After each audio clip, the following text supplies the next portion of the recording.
Good morning. Welcome to Morning Call. Ben Bernanke has not rattled market sentiment overnight. That's the key message this morning. He's spoken in ambiguous tones. He said that tapering may start this year, but it will be data dependent, and that sort of kept the US bond yield around 2.47, which is what you wanted to see as an equity market participant this morning. Not that that's striking out major rallies in the emerging market universe, but at least things are stable and calm after the Ben Bernanke testimony today. Natalie, hi, good morning. Hi, good morning. Yes, someone said perfect for the doves and perfect for the hawks, so there was a little bit of everything over there. Well, he's a master at balancing things out. Yeah. Dialogue at least. Yeah, I mean, he took a couple of steps which resulted in market volatility in the last few months, and that was a departure from tradition, and that might have rattled him as well.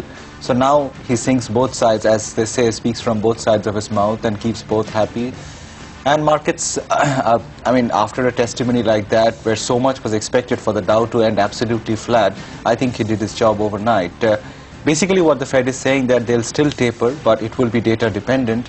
I think while that may keep the bulls and bears happy for the moment, it also makes for market volatility, Mitali, because now the market does not have, in his words, a preset time frame, which is why it will keep guessing all the time, and every data point which leads it one way or the other, you will see markets reacting, because it will have to make that judgment call itself without being spoon-fed by the Fed. So I think that makes for some volatility on the data, and that may well continue. But the fact that the US bond yield has come down to 247, and remember, I think the high was nearly 280, so that's a meaningful cool down in the bond yield, and that will let other asset classes perform, at least in the near term. Also let crude perform, as you've seen. So I think it's a mixed kind of a bag, but just in the near term, is there a recipe for a massive sell-off in global markets, given what the Fed is saying?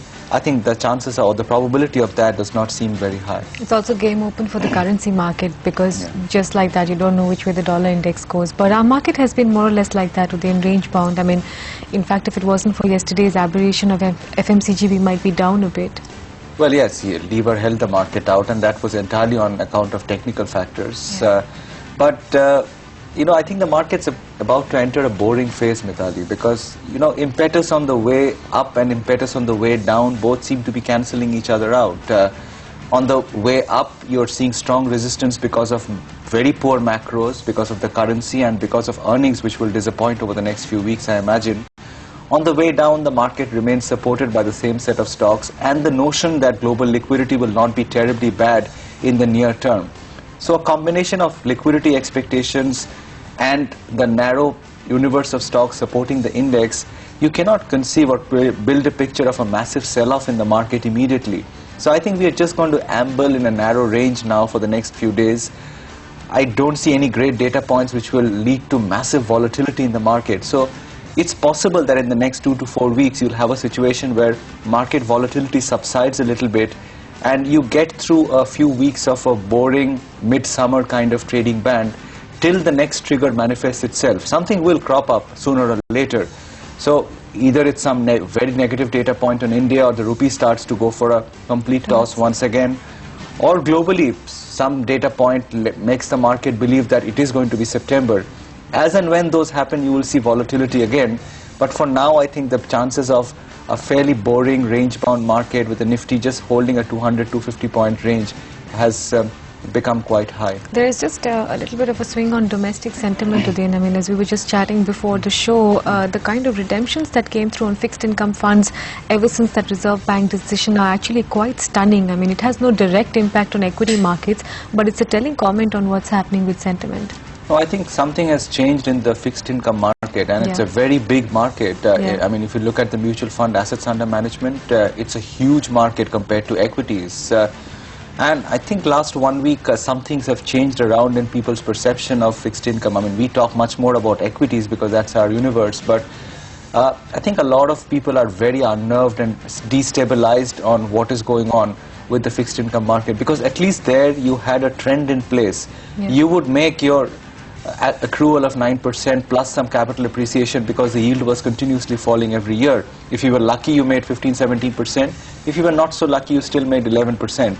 But now that whole thing is under question, So I don't know how this will work out for the equity market. You know, if it was in the US, one would have said because fixed income is they'll switch not, to equity, yeah. at least some of it will come into equities, but in India it does not quite follow like that. But I think there's extreme unease for people with capital right now on where they should be deploying the money. The index, it's been loping about in that 59-50 zone. I think it may continue to loop around, as you say, but I don't know the levels, maybe 5900, 6100, it just holds a 200-point change. You want to expand it a little bit, 5850, 6150, that makes it 300 points. It's difficult to justify why the market will go beyond 6150 thereabouts right now, but even in good global liquidity conditions.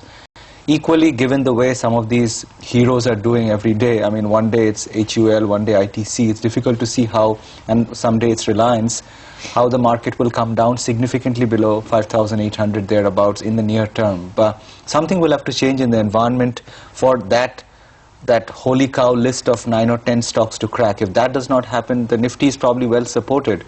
But, you know, looking outside the index, even yesterday the index held out. So if you looked at that, you would have thought it's a good day for the market, but the mid-cap index was down 1%. The breadth was bad. Banks got butchered once again. Look at the way the NBFCs have got butchered over the last couple of days, and this was a space which a lot of people had money invested in, but almost all of them have corrected 10-20%. So, you know, the clusters which you can bank on are diminishing with every passing day.